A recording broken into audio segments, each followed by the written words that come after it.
apart. Biden will watch returns with his family here in Delaware. The stage is set behind me. The campaign saying it is likely he will deliver remarks, whatever the outcome, tonight. Lester. All right, Kristen Welker, thanks. It's turned out and Kristen Welker is at Biden headquarters in Delaware. Kristen, what's the mood there? What's the story there?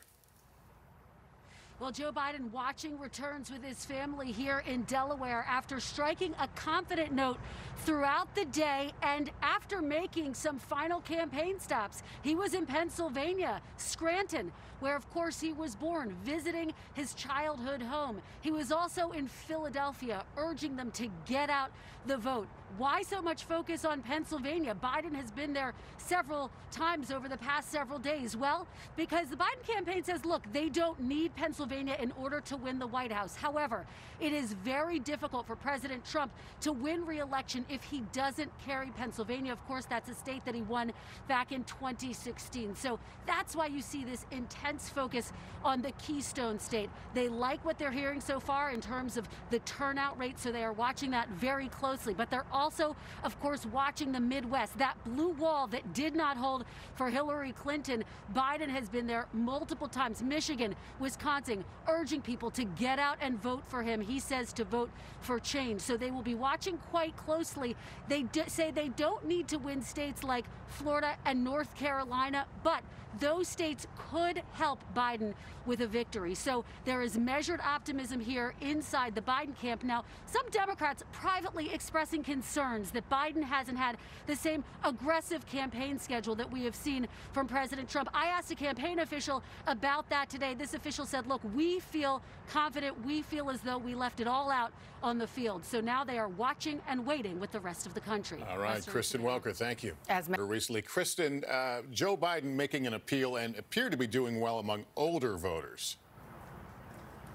Well, that's right. Older voters, independent voters, Lester. And I just heard from a campaign official who said, look, they feel good about the turnout in Broward County. But to Chuck's point about Miami-Dade, I have been talking to Democrats about that area for the past week or so. They have been concerned about the turnout in Miami-Dade. And that's why you saw former President Obama campaigning there over the weekend, urging voters not to be complacent, to get out and vote. Now, I spent some time in Florida last week, and I can tell you that the electorate there was quite energized and quite divided. For every Biden voter who I interviewed a Trump voter. So you really feel on the ground there that this is the battleground of battleground states. What we also saw in Florida, Lester, was really a tale of two campaigns.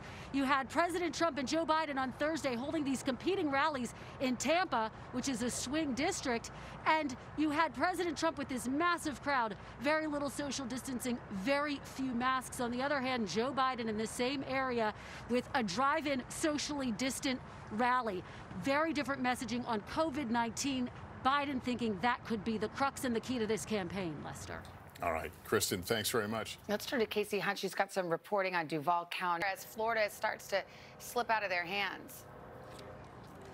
Well, they are acknowledging that, Savannah, and I'm told by officials that they're in a wait-and-see mode, but they still feel very confident about their path to 270. And look, we go back to this idea that they fought hard for Florida, but didn't need Florida in order to win. There are a number of other paths, but the question is, what does this potentially mean about Georgia, about North Carolina? I put that question to a campaign official who said not a whole lot.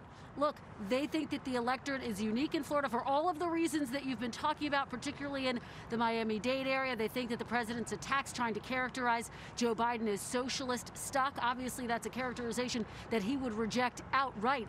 But one top Democrat telling me they still feel very solid about their chances in Georgia and North Carolina. Now, what if they don't win either state? Well, officials tell me that is okay because Joe Biden still has a path to 270 without winning those two states. He would need to win Michigan and Wisconsin and Pennsylvania.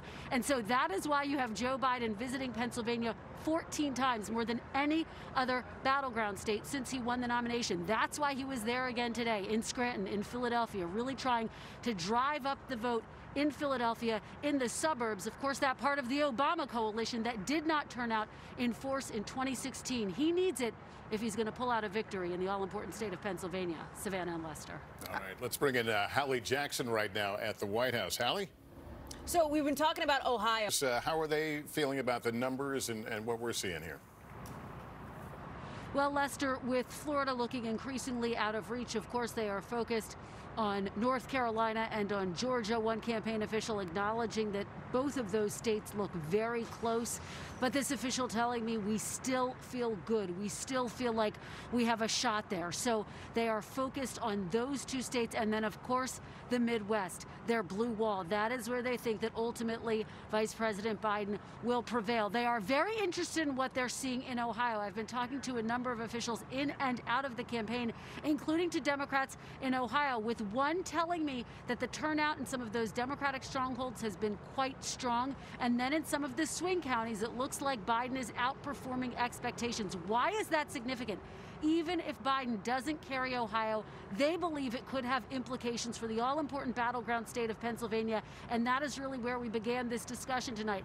Why has Biden spent so much time in Pennsylvania over the past several weeks throughout the course of this campaign? Because ultimately, it could be make or break for Joe Biden with its electoral votes. That's why he was there today in Scranton and in Philadelphia, urging voters to turn out. Of course, back in 2016, the Obama coalition underperformed, and that's why Hillary Clinton fell short there. So he is trying to win that state back, and without Pennsylvania, very difficult for President Trump to return to the White House. So it is a critical state for him as well. Guys. All right, Kristen, thank you. And that brings us to Jason Miller, senior advisor to the Trump